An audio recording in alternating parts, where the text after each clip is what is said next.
There was once a quiet village hidden between soft green hills where the wind whispered like old wisdom and time moved without hurry.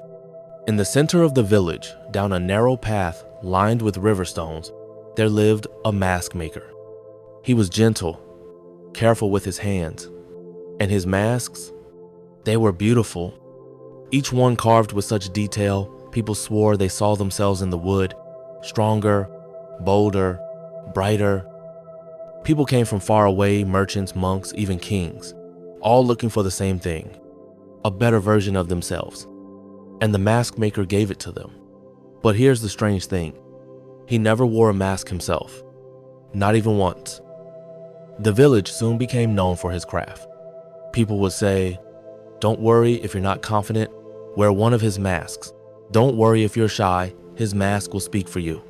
And slowly, the masks became more than art. They became shields. People stopped looking at each other's faces. And the mask maker kept carving. One rainy morning, a girl walked into his shop.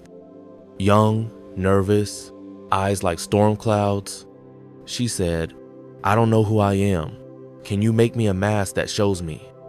The mask maker paused. He had made masks for strength, for beauty, for control, but never for truth. Still, he nodded and got to work. Days passed, then weeks, but this time he struggled because truth cannot be carved. One night, as the village slept, he stood in front of a mirror.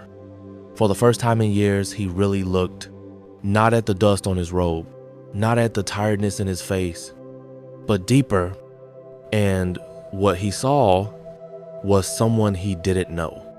Not because he had changed, but because he had forgotten.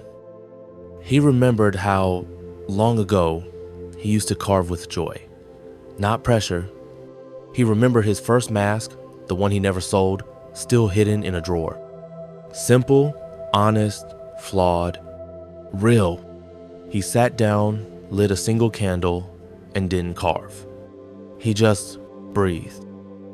The next morning, he didn't open his shop.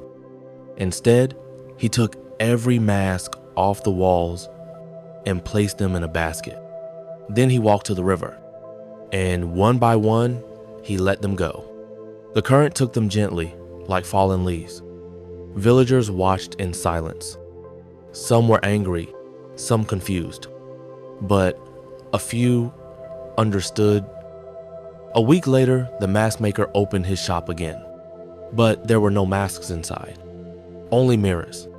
Some were cracked, some foggy, some small enough to fit in your palm.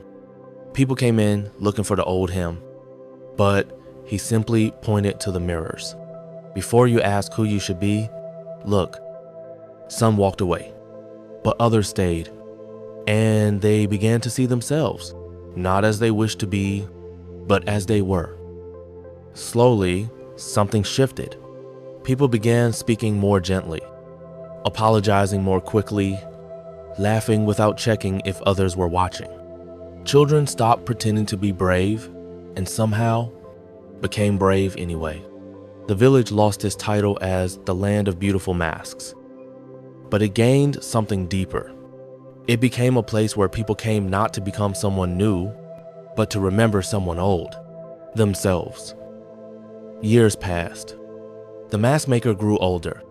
One morning, he placed a final sign on his door. It read, "There is nothing more beautiful than your real face." Then he walked into the hills, where the wind still whispered and time still moved without hurry. There is no need to pretend, no role to perfect. The more we try to become what others want, the more we lose what we already are. But when we return to our true self, even in silence, we shine. Because the most powerful thing you can ever be is yourself.